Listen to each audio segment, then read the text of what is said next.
Cheers. Salud. Muy bien. Ay, no tiene alcohol esto. Para Si nuestros tuviera. viewers. Pero no, es cerveza sin alcohol.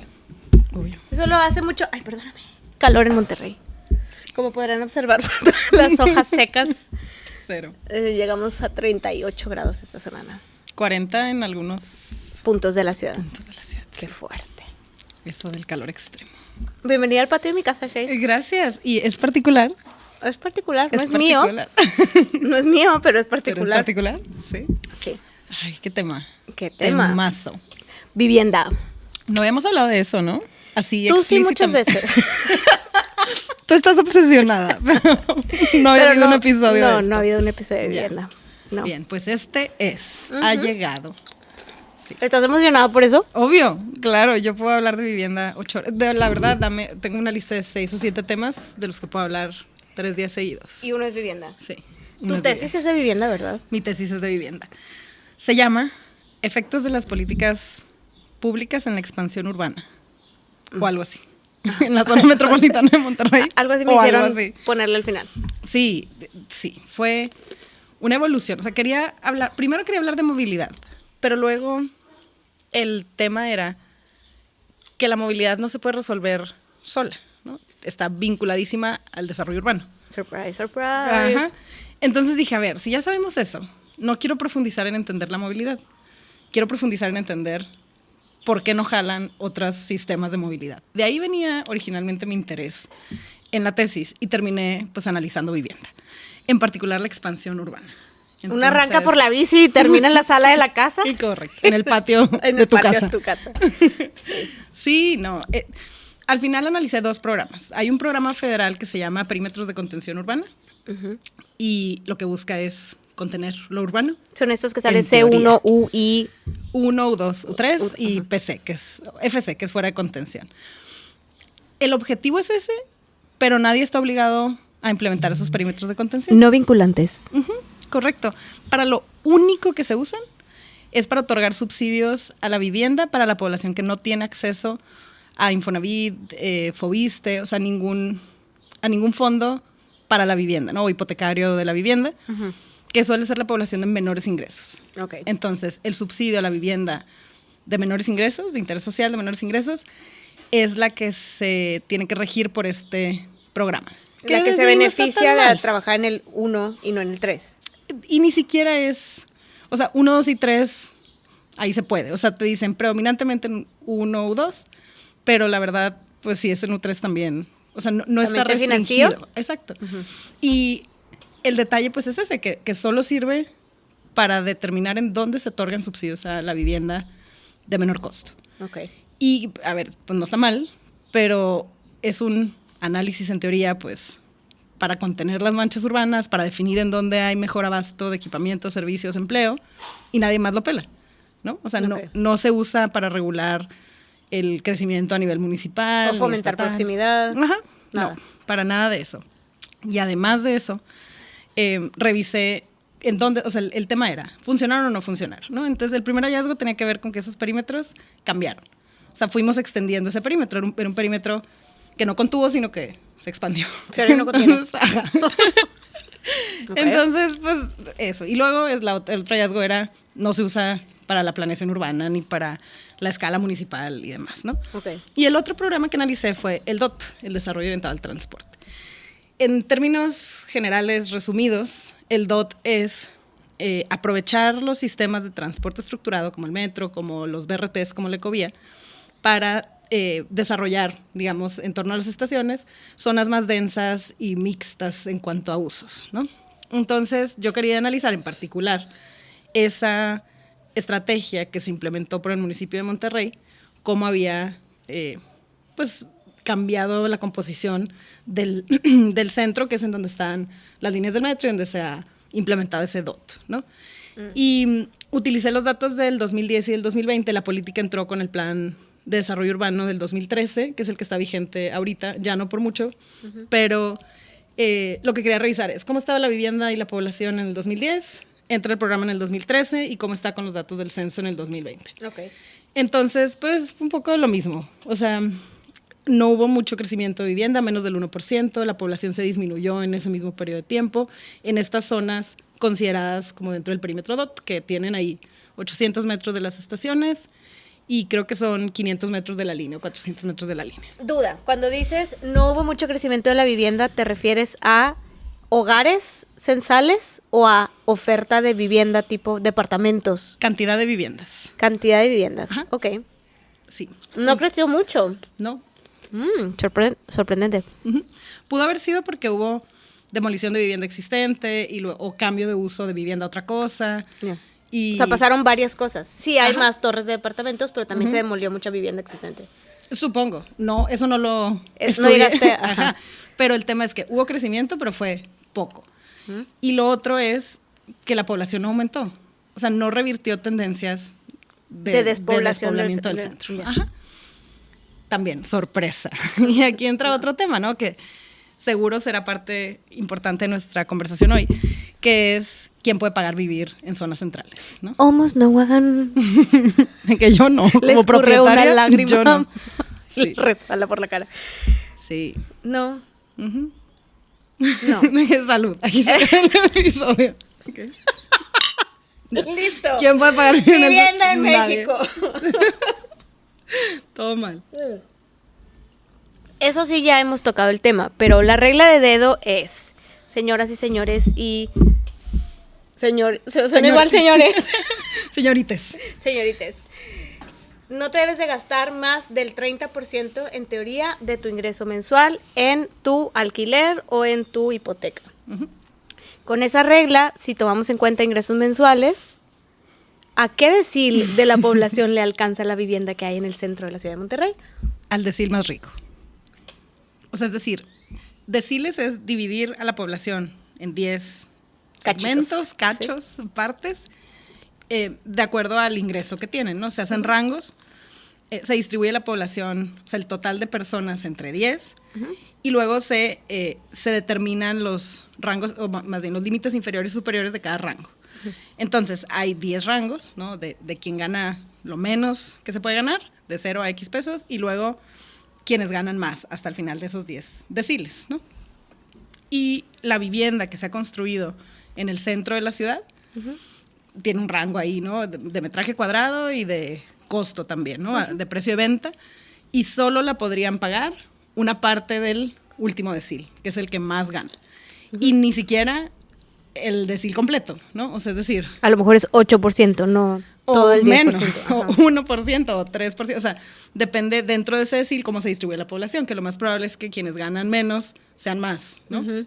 Que quienes ganan más en ese decil. Entonces, pues eso es la vivienda, si hay vivienda nueva, no es tanta, pero además, pues hay un montón de gente, es decir, la mayor parte de la gente no la puede pagar con este esquema de Claro. no gastar más del 30% del ingreso del hogar en compra o en renta, ¿no? Renta no analicé, estaremos hablando como de precio de venta, ¿no? Aún así, es una vivienda producto de inversión. O bueno, no aún así. Dadas estas condiciones, estás hablando de que quien se puede comprar una, se puede comprar 2 o 3 o 4 y invierte en ellas porque es una propiedad que se va a ir incrementando su valor y que no la puede pagar hoy, ni mañana, ni pasado, y como quiera se ve desplazada a la periferia a pesar de este discurso de estamos construyendo vivienda en el centro para redensificarlo, ¿no? Y volver a traer a Claro. la población aquí. Y es súper claro, otro como un side análisis que hice de esa ¿Side analysis o side? side de un lado. Ok. De- Nota al margen, dice otra. De esa investigación era analizar la narrativa de las desarrolladoras inmobiliarias y del gobierno sobre la densidad. Y las propias desarrolladoras inmobiliarias, no todas, ¿no? Pero muchas de ellas venden u ofertan, o sea, entienden que el mercado es el que ya tiene una vivienda comprada y vive ahí y quiere una segunda, tercera vivienda como inversión. Claro. Entonces ya no es vente a vivir al centro como, no sé, otros fraccionamientos, sobre todo en la periferia, sí se anuncian de que el mejor lugar en Apodaca para vivir y así. Acá no es el mejor lugar para vivir en Monterrey o en la ciudad o en el Es centro. invierte en. Claro, es ten un retorno de tu inversión garantizado de, no sé, X%. X porcentaje o en X tiempo, ¿no? O sea, se promocionan como Un producto de como inversión. un producto de inversión, exacto. Entonces, pues pues desde ahí está el problema.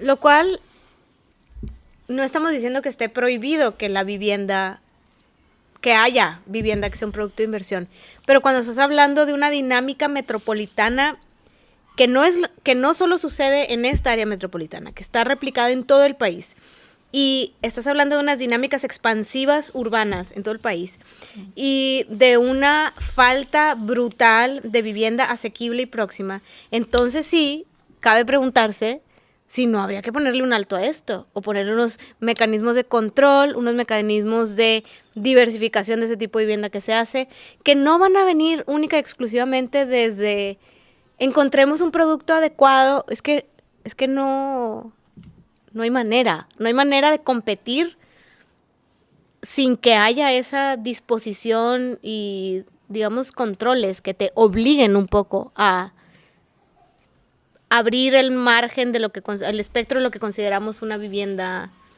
oferta de vivienda adecuada. Sí, claro. Ahí como que vienen a mi mente dos ideas. Una, el tema del derecho a la vivienda, que ya lo hemos hablado, y sobre todo que explica Carla Escoffier. Y gracias, Karen, si quieres que no hable. Sorry for the ASMR. Ahí está. Entonces, uno es el derecho a la vivienda y cómo se manifiesta y qué se entiende por derecho a la vivienda. Y el otro es el rol del gobierno en la vivienda, ¿no? Ahí Aravena decía en una charla que dio aquí hace poco, que estos derechos de segunda generación que no se dan por el hecho de existir, ¿no? O sea, por ejemplo, el derecho a la vida tú lo tienes en el momento en el que naces. Esto puede argumentarse, puede ser argumentado por otras personas, pero el derecho a la salud lo tienes, pues, por existir. Uh-huh. Y el derecho a la vivienda no. O sea, alguien tiene que poner cosas en marcha para que ese derecho se satisfaga. O sea, no llegas con una casa, ¿no? Uh-huh. Si llegas con un cuerpo que requiere tener salud, ¿no? Uh-huh. Entonces, hay derechos como, pues, estos otros derechos que son más derechos sociales, y ahí entra la salud, la educación, bueno, dije derecho a la salud, pero bueno, la atención a la salud, ¿no? Uh-huh. La educación, la vivienda, que no se dan por sí solos, ¿no? Implica que haya alguien que debería ser gobierno, pues atendiendo o al menos asegurando que se garantiza ese derecho. Uh-huh. Y ahí entra, por una parte, el tema de la apertura como al libre mercado, como el neoliberalismo y la globalización, en donde muchas de estos, pues, garantías de derechos se convirtieron como en servicios que el mercado o los privados podían satisfacer, ¿no? Entonces, el gobierno como que da un paso atrás y deja como que se resuelva solo, entre comillas, ¿no? Y el mercado no se regula solo, eso no sucede. O sea, ¿cuál es el objetivo de quien construye esto? No, o sea, su objetivo no es el bien común, ni lo colectivo, ni lo social. Su objetivo es el retorno de la inversión. O sea, el problema no está en que ellos quieran un retorno de la inversión, el problema está en que el gobierno, que sí tiene como obligación garantizar derechos, apostar por lo colectivo sobre lo privado y lo personal, no esté haciendo nada por como balancear ese sistema, ¿no? Claro. No, y también aún un desarrollador o una desarrolladora muy ética que busca hacer las cosas, digamos, moderando ese retorno a la inversión, queriendo crear programas de equipamientos colectivos que sean hacia el bien común, haciendo unas inversiones hacia la calle y hacia el espacio público que excedan lo que me piden. Aun cuando se cumplen todas esas condiciones, no es suficiente. O sea, el mínimo, si vas a operar bajo la no pérdida, aún así está muy caro. O sea, no hay manera ahorita de hacerlo bien porque no hay tampoco esos otros incentivos. Claro, y no solo es abastecer vivienda desde lo público, por ejemplo, ¿no? Que sería lo más directo, el gobierno construyendo vivienda y operándola. O sea, la vivienda como programa y no como producto, como servicio, que digamos, no como producto. Pero también es el tema del suelo, o sea, gestión del suelo, ¿no? El tema de la plusvalía, o sea, se puede como capturar, ¿no? O sea, el suelo tiene que ser gestionado para que todo ese beneficio que implique ese suelo sea repartido de una manera más equitativa, ¿no?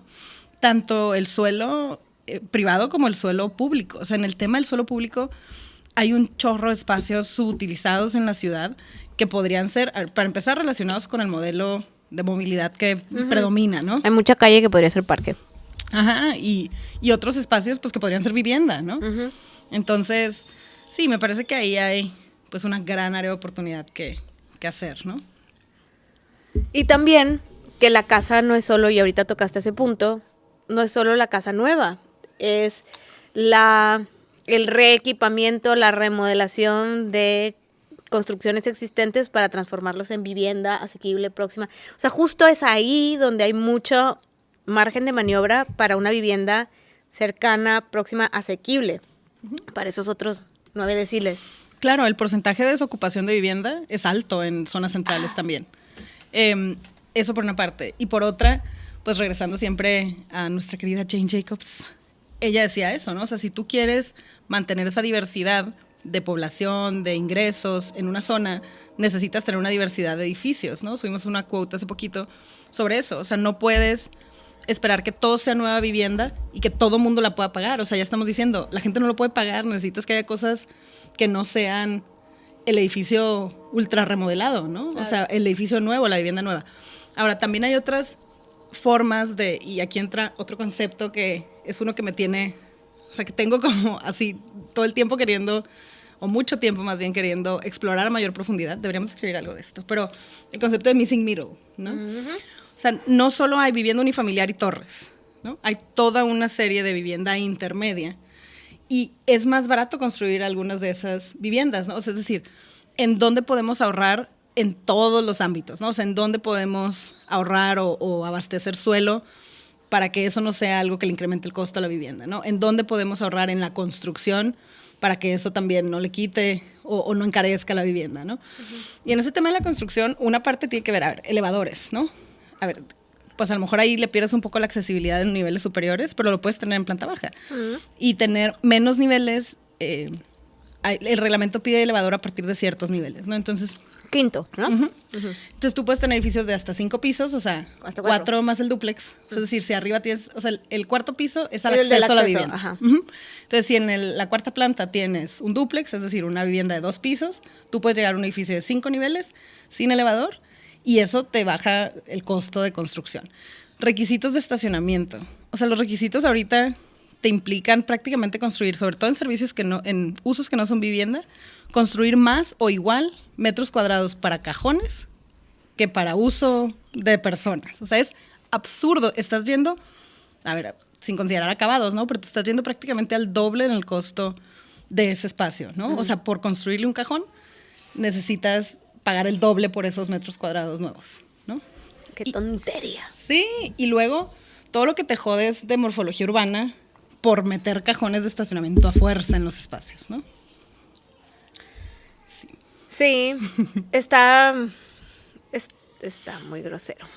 También missing middle. Sobre esa vivienda de una escala intermedia que está casi ausente, porque no está completamente ausente, casi ausente en nuestras ciudades. ¿Qué se puede hacer para introducirla? O sea, sí. ¿Qué te imaginas que se puede hacer para introducirla? Relajar las políticas de desarrollo urbano, pero no como se imaginan. O sea, las han relajado para que solo se puedan construir torres. Ajá. O sea, si ya me estás liberando todo, pues voy a aprovechar y construirlo todo. Lo más alto que puedo para vender lo más que pueda. N veces ese lote. Pero ¿quién puede hacer ese desarrollo? O sea, lo que estamos haciendo también es que solo le damos posibilidad de desarrollar a quien tiene más, ¿no? O sea, a quien puede hacer esas inversiones tan fuertes. O sea, eso es súper costoso, ¿no? A quien puede asumir esa inversión. Y otra vez, ¿no? Decimos, a ver, yo sí tengo una opinión personal en contra de las torres, pero, o al menos cómo se construyen aquí. Pero fuera de eso, o sea, es decir, no es en contra de ese desarrollo o ese tipo de desarrollo, es en contra de que sea el único que existe. Si flexibilizamos un poco, a ver, tenemos hectáreas y hectáreas, y estamos revisando el plan de desarrollo urbano que está en consulta pública, el nuevo plan, mantiene un chorro de áreas en unifamiliar, como vivienda unifamiliar. O sea, lo único que puedes construir es una vivienda.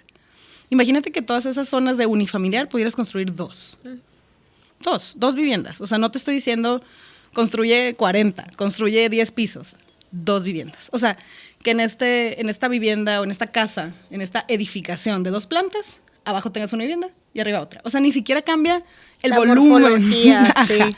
en lugar de vivir en 120 metros cuadrados, vas a vivir en 60. Y va a haber otra familia arriba de ti, otra familia abajo de ti. No más que eso, y puedes duplicar la densidad. Y construir una vivienda de 2 niveles es algo que ya se está haciendo, ¿no? Por todos lados en esta ciudad. O sea, te permite, una persona que ya puede construir una vivienda de 2 pisos o subdividir una vivienda de 2 pisos que ya compró, que ya renta o que ya te permite duplicar la densidad, ¿no? O sea, ni siquiera estamos hablando, digo, por poner un primer ejemplo que no implica la construcción nueva, que no implica que cada persona sea un desarrollador, sino, o sea, si estamos hablando, torres, ¿quién las puede construir? Pues un mínimo porcentaje de la población. Y si decimos una vivienda de 2 niveles, ¿quién la puede construir? A ver, dejamos un chorro de gente fuera, por supuesto, pero metemos a un buen cacho de la población que sí podría hacer eso, ¿no? Hace poquito estaba platicando con el equipo de profes que vinieron de IIT. Y estábamos hablando justo como de esa vivienda y de esa vivienda intermedia de 3, 4 niveles. Y entonces varios de ellos habían hecho como de compré un edificio y entonces arreglamos 2 pisos, esos 2 pisos se alquilan. Yo vivo con mi familia en 2 o en 1 y, en fin, como una estrategia de emprendimiento para alguien que tiene esta formación, arquitectura, construcción, lo que sea, y en una escala de un barrio en el que no todas las construcciones son de 4 pisos. O sea, en Chicago pasa mucho como esta zona habitacional mixta, ligera, digamos, en la que tienes varias viviendas unifamiliares y de pronto un edificio de 4 pisos con unas 6 viviendas o 4 viviendas y luego tienes otra vez unifamiliar y una Main Street que tiene comercios y muy, muy suburbio aún, pero con una densidad más alta que la de un suburbio en el que es monotemático viviendo unifamiliar exclusivamente. Eso también sería viable aquí. Claro, estaba leyendo precisamente en el Plan de Desarrollo Urbano, pero parte del tema también que estamos viendo ahí es que la mayoría de las estrategias las quieren concentrar solo en el centro del municipio.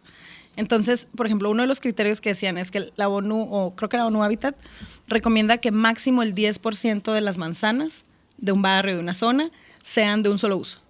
Máximo el 10%. Si analizamos zonas, no sé, country, o cumbres, o el Guajuco. O sea, tienes un chorro de zonas que lo único que puedes hacer es viviendo unifamiliar. O sea, manzana tras manzana tras manzana. O sea, exceden claramente el 10% recomendado que el mismo plan está diciendo, pero que solo quiere aplicar en el centro, ¿no?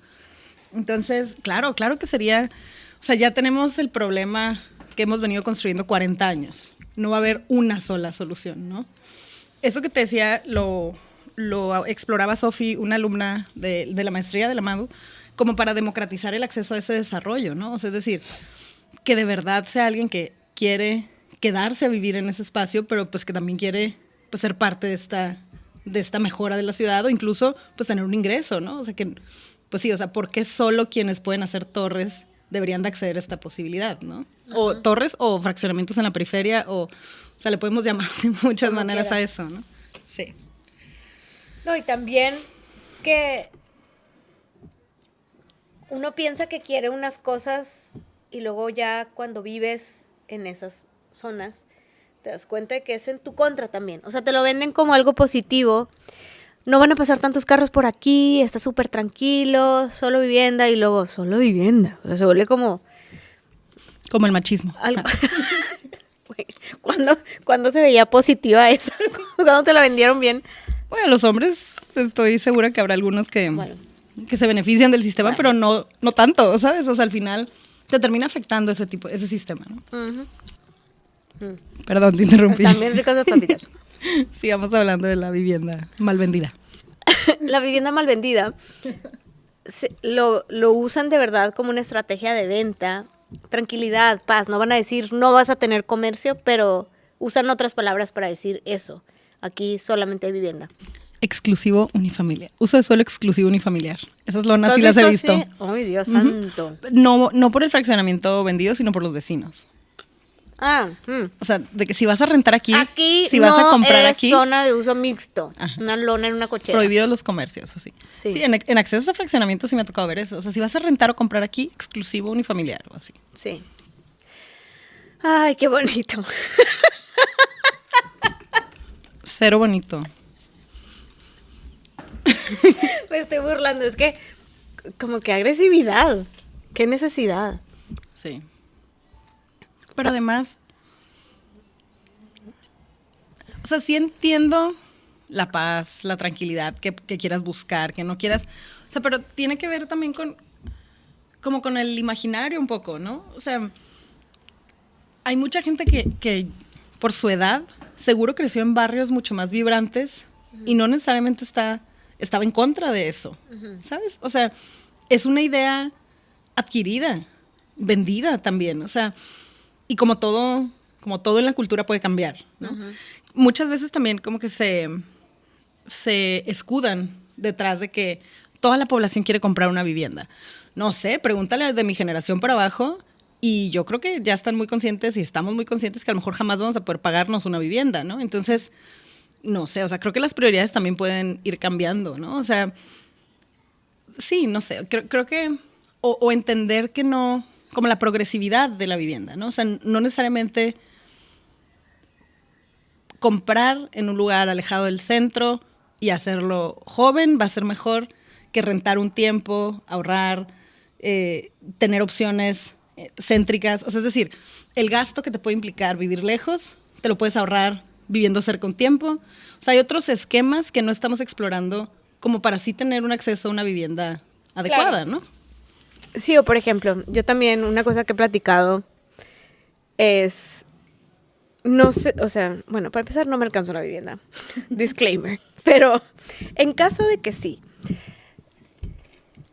yo no sé si quiero aplicar a un puesto en otra universidad para ir a enseñar unos años fuera del país.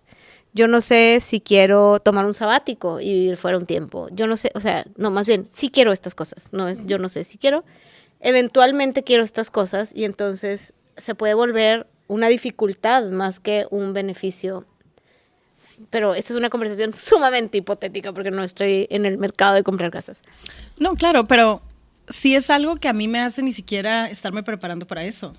O sea, una propiedad también como... Es un peso. Ajá. Podría... A ver, la puedes poner en renta. Siempre es como... Tiene solución. Son problemas felices. Ajá.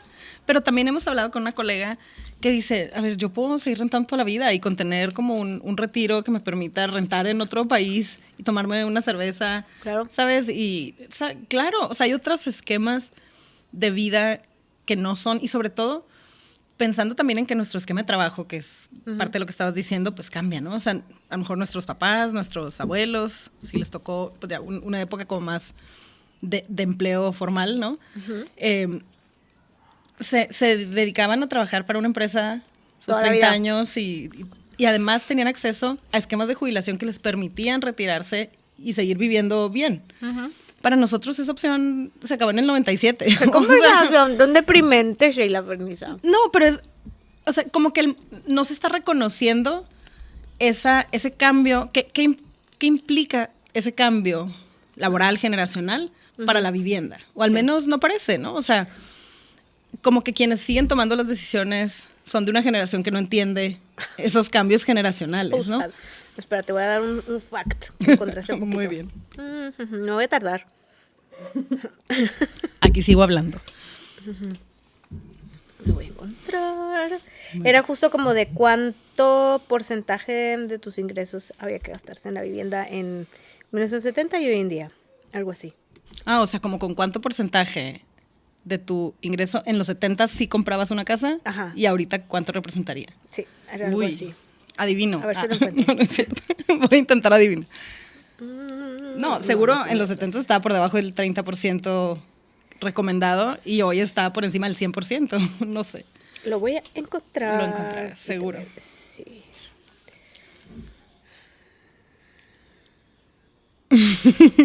Les puedo hablar del derecho a la vivienda. Dale. No, bueno, entrando también en este entendimiento diferenciado del derecho a la vivienda, citando otra vez a Carla, lo que ella comentaba, Carla Escoffier, o lo que ella investigó, redactó en un libro, es que la vivienda se entiende, o el derecho a la vivienda se entiende por una parte como el derecho a la propiedad. Lo perdí, ¿no? Dale. O sea, la vivienda como derecho, o el derecho a la vivienda como derecho a la propiedad. Entonces, ante juicios, sobre todo, relacionados con el tema de vivienda, predominaba en ocasiones el derecho a la propiedad sobre el derecho a la vivienda. Es decir, yo soy propietario de un inmueble, una casa, tengo a alguien que renta mi propiedad y mi derecho a la propiedad es más importante o supera el derecho a la vivienda de la otra persona, ¿no? Entonces, en casos como de evictions, o sea, como de, ¿cómo se llama en español? Como de...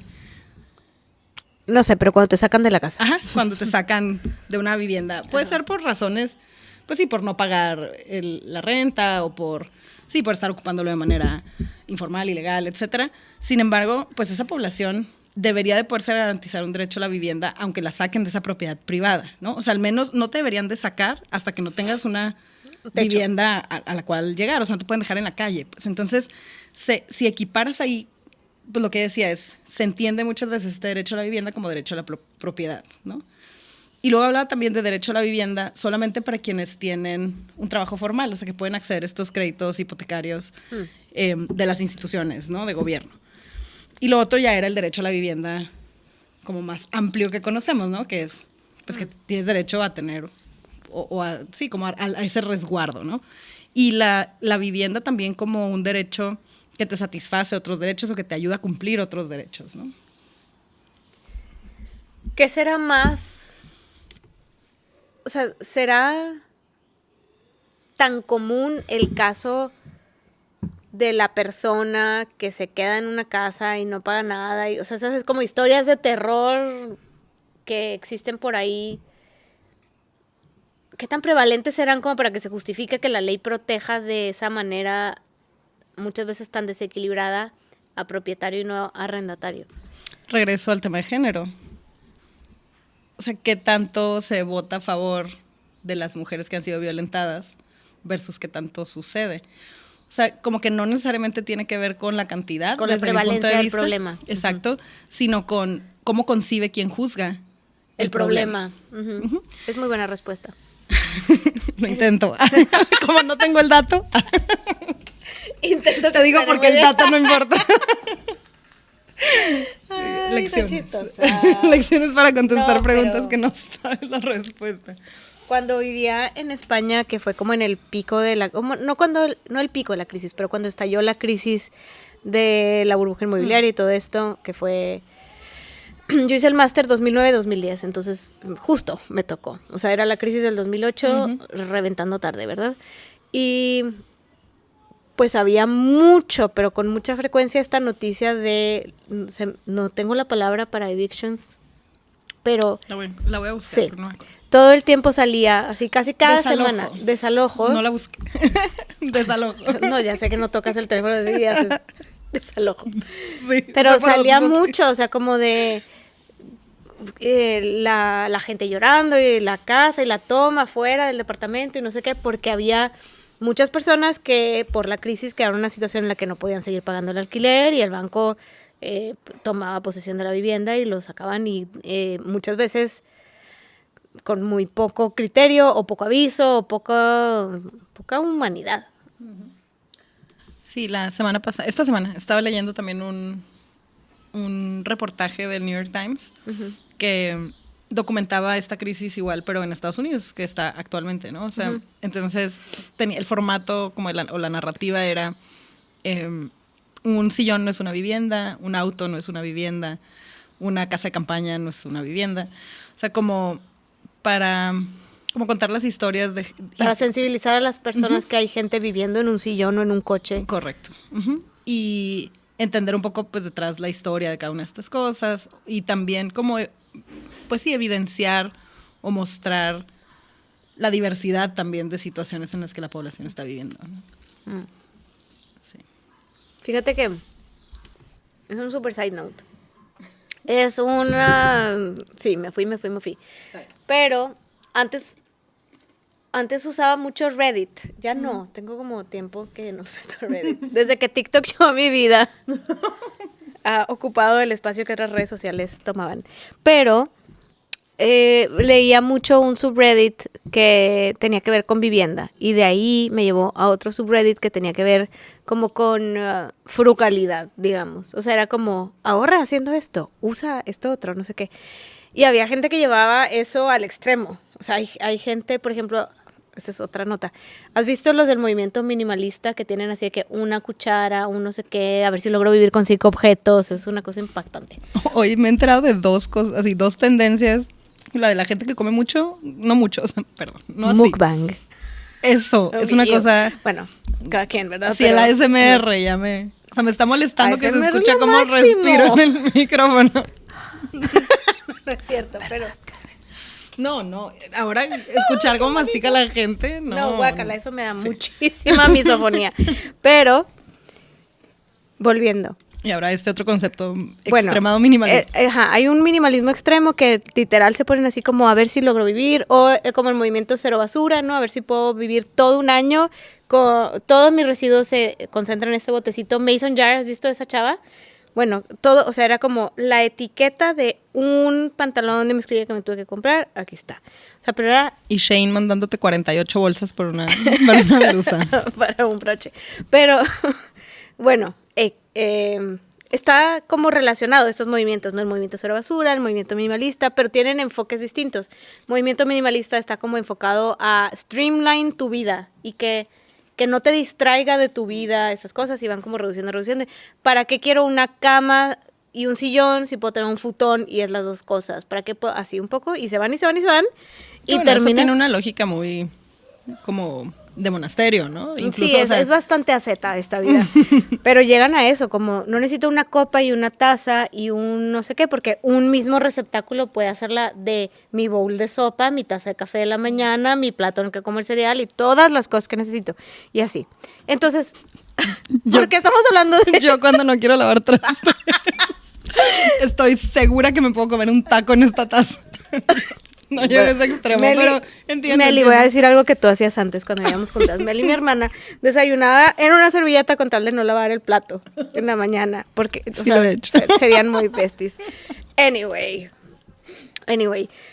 frugal, minimalista, no lo mismo. Los del movimiento frugal, y ahí vuelvo a la vivienda, había algunos que decían, me he dado cuenta de que es un gasto innecesario, o sea, gente que podía alquilar una vivienda.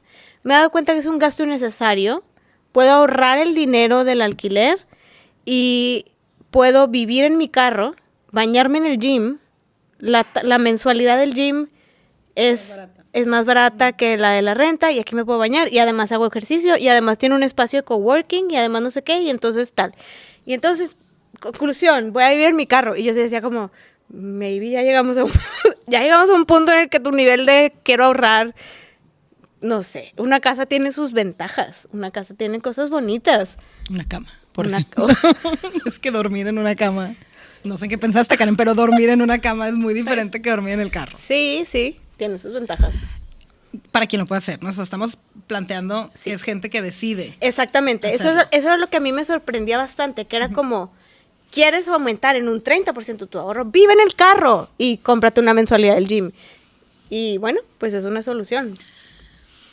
Sí, costo-beneficio, ¿no? O sea, o que unas por otras, pues, ¿qué prefieres, no? ¿A qué le das más valor? Ajá, para esas personas era importante ahorrar de manera intensa en un periodo de la vida. O sea, no lo estaban haciendo para siempre. Claro. Sí. También hay un programa, ya me acordé. Hay un programa, no me acuerdo cómo se llama, pero algo como Extreme Savers o algo así. También es como muy sorprendente y a veces antihigiénico bastante. Sí. Mucha reutilización, mucha cosa. Pero bueno, ahora sí que ya me salí bastante el tema de vivienda. Bueno, pero así es este podcast. Así es este podcast, pero ya aprendieron de un programa nuevo y del movimiento de varios conceptos de la chaviza. Bueno. No, con este tema de muchos mosquitos y moscas. De quién lo puede pagar también se vuelve importante porque pues hay una gran parte de la población que no lo puede pagar, ¿no? O sea, hemos estado hablando como desde el privilegio de poderlo pagar. Y también otra cosa que relacionaría con eso tiene que ver con como el miedo que hay desde el gobierno a poner límites en las cosas por miedo a parar el desarrollo, ¿no? O sea, como que hay, y sobre todo en Monterrey, yo no sé, esa es una percepción también personal, pero hay como un poco como un desprecio de lo público, ¿no? O sea, vinculado a esta cultura del trabajo, es que cualquier cosa que te den o sea, tienes que trabajar por ella, ¿no? ¿Cómo te van a regalar? A mí nadie me regaló. Entonces ven los subsidios o ven los apoyos o ven, o sea, todo esto que viene de un esquema pues más de bienestar social, ¿no? Como algo que no debería suceder o despreciable incluso, ¿no? O sea, hay como un tono negativo en que el gobierno se meta, ¿no? O sea, como que acá todo se ha dado desde el empresariado, todo, o sea, y si tú quieres tener algo mejor, trabajas por ello y lo logras, ¿no? O sea, como muy de meritocracia, muy de, sí, como de la cultura del trabajo, pero llevada a un lugar en el que ha limitado otro tipo de desarrollo social, ¿no? O sea, como que lo privado pesa sobre lo público como mejor. Entonces, para mí ahí entra el tema del centro comercial como el espacio público versus el parque o la plaza, o sea, es decir, y puede ser también un tema de clase a lo mejor, pero sí hay como que se valora más lo que es privado que lo que es público, ¿no? Entonces, ahí sí creo que eso le ha puesto un alto a esquemas como las rentas controladas, ¿no? Esa es una. O sea, un problema que ha sucedido en el centro y eso cada vez más personas como que lo evidencian, ¿no? O sea, no me renuevan contrato de renta, me salgo de ese lugar y la renta está al doble o 50% más. No hay como un control de ese mercado de renta tampoco, ¿no? O sea, no hay un control del mercado de venta y no hay un control del mercado de renta.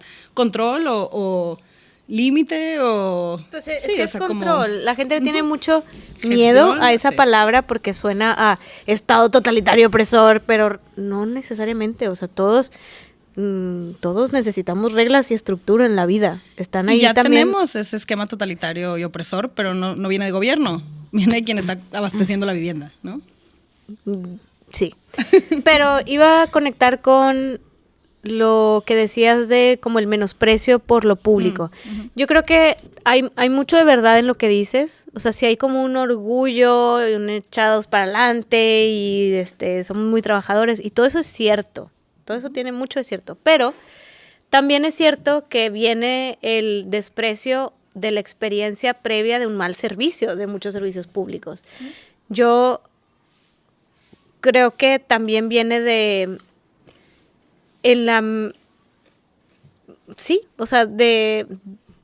exceso de burocracia, la tardanza, el mal servicio, la mala gestión de muchos de esos bienes públicos hace que la gente recaiga en un uso o un acceso privado de esas cosas. Por ejemplo, pienso en servicios médicos.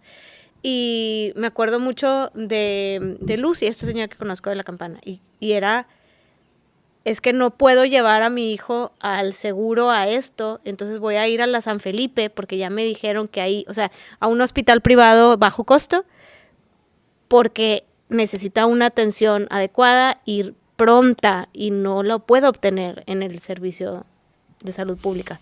Sí, ahí el problema fue es que el un mercado, caso, pero... no, que el mercado se vino, o sea, se metió a resolver o asumir esas responsabilidades, pero no nos volcamos a mejorar el servicio público. O sea, es decir, si todo ese conocimiento privado se pusiera al servicio de lo público para mejorar nuestras instituciones de gobierno, para mejorar nuestros servicios públicos, pues sería muy distinto, ¿no? O sea, también creo que ese step up de los privados ante el mal servicio público, pues lo único que hizo fue deteriorar todavía más. O sea, te metes como un feedback loop negativo. Ajá, exacto. Y también hay como un discurso sobre la austeridad y sobre es que no hay dinero suficiente para hacer esto, pero realmente ¿en qué nos queremos gastar el dinero que tenemos? Siempre ese es el tema.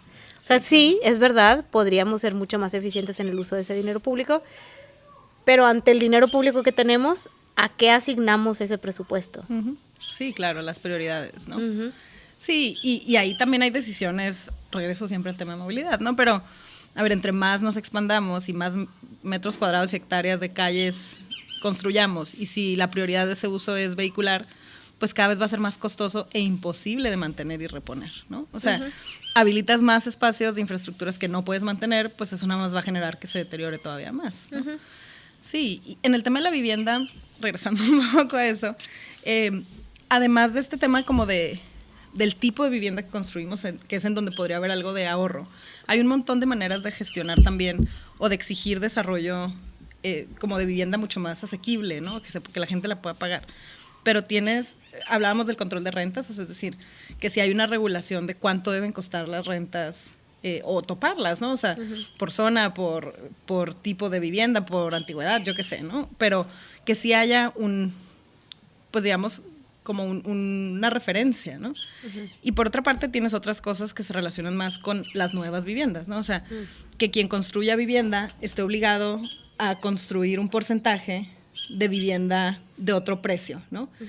Otro de los datos que venía en el plan de desarrollo como referencia de ONU Habitat era que no podía haber más del 50% de las viviendas de un mismo price point, ¿no? O de un mismo como costo, precio. Eso es súper atípico. Y, o sea, para meter diversidad precisamente socioeconómica, ¿no? O sea, imagínate que cada torre que estuviera ahí solo tuviera la mitad de eso de precios impagables y la otra mitad se tendría que, pues, distribuir de una mejor manera, ¿no? Eso o sea, ya no es solo a nivel barrial o a nivel sector, es a nivel de cada edificio que se construye, ¿no? O sea, de lo nuevo que construyas tienes una responsabilidad. O sea, tú estás haciendo un aprovechamiento del suelo para ganar dinero. Necesitas regresar algo, ¿no? O sea, es como si fuera un impuesto, ¿no? Como si fuera sí, o sea, una manera, pues, de compensar un poco por eso que estás obteniendo, ¿no? Sí, es que ahorita se hace de una manera, pues, muy enfocada en el metraje de la vivienda y cómo eso está asociado al precio, ¿no? O sea, tengo vivienda de 60, 90 y 120 metros cuadrados y de 1.5 millones, 3 millones y 6 millones, por poner un ejemplo X. Pues sí, o sea, esa vivienda, bueno, y dije 1.5 millones, pero no hay de esos depas. Tipo loft, así les gusta decir. Sí, más bien. De esos el lavabo es tu descansabrazos, respaldo del inodoro, lateral de la barrita de la cocina. Y sí. Sí, claro. Y otro problema también que entra y está complicado es la metropolización, ¿no? O sea, los municipios tienen esta autonomía que les da el artículo 115 de la Constitución para gestionar su territorio y les sugieren que se pongan de acuerdo entre municipios cuando se juntan en una sola región, ¿no? O sea, es decir, si hay una zona metropolitana donde convergen varios municipios, es recomendación que te pongas de acuerdo. Pero si no te pones de acuerdo, pues Monterrey podrá tener como municipio central un plan de desarrollo urbano excelente donde propicie la densificación y demás, pero Juárez, puede García, hacer lo que se le dé la gana. Sí, Salinas, Victoria pueden seguir creciendo a ritmos brutales de vivienda monouso, ¿no? Alejadísima de cualquier satisfactor urbano, comercio, servicios, empleo, educación, etcétera, ¿no? Entonces, ese es otro reto importante para la vivienda, ¿no? Sí, eso es como raíz de muchos de nuestros males, la falta de coordinación metropolitana. Y sería una gran clave para la solución. No importa qué tema hayamos tocado en el podcast, está relacionado con falta de coordinación metropolitana. De verdad. Sí. Sí, totalmente. En todos los episodios voy a decir lo mismo. Necesitamos una coordinación metropolitana. Pero como prueba también del tema de la vivienda es que todo es un sistema, ¿no? O sea, no podemos hablar de vivienda sin hablar de todo lo que está alrededor de la vivienda, ¿no? ¡Ay! ¿Qué es eso? ¿Viste? No, solo te vi a ti. Era como un escarabajo. Sí. Obvio. Es que es un patio muy biodiverso, ¿ya lo vieron? ¡Ay, qué bonito! Se me hace que vive ahí porque he encontrado la serrina allá abajo. Sí. Wow. Es que les gusta. Mira, ahí está toda la serrina en el rosal. Ya vi. Es su casa. Hola, don Escarabajo. No sé qué también le caiga bien a la palma, pero la dracería ya se qué recuperará. bonito, qué bonito. Sí. Mucho insecto. Era como así, amigas y amigos y amigues. Seguro se ve. Ahí les hacemos un zoom. Muy bien. Pues eso, Karen. No sé si quieres agregar algo más. Sí, de la vivienda. Algo desde el punto de vista de arquitectura, más que de urbanismo, que hemos hablado un poquito más, que es... ¡Wow! Hemos hablado mucho de la vivienda. Nada más, así ya, como cierre. Ay, más creatividad, por favor, en la vivienda. Tantas cosas tan bonitas que se pueden hacer con tan poquitos metros cuadrados o con muchotes metros cuadrados. Sí. Y qué proyecto tan bonito es la casa. La casa es como una cosa linda en la cual pensar, y hay muchas personas que pueden pensar en muchos tipos de viviendas para muchos formatos de habitar. eso, seamos más creativos, por favor. Qué flojera que sea una casa que tiene un master bedroom, una para los hijos, la lavandería, la cocina, el no sé qué, el closet, listo, todo siempre lo mismo. Qué flojera. Claro. Ya no tengo nada más que decir, me encantó esto con lo que cerraste. Tal vez diría, hagamos un episodio que hable, o sea, recordé como que esta configuración de vivienda además también provoca como dinámicas. Ah, sí, ¿quién cabe en la lavandería? ¿Quién puede lavar la ropa? Una persona. Y hoy yo siempre me estoy topando en la lavandería, ¿no sabes? Estoy como, golpeando todo, no quepo y soy...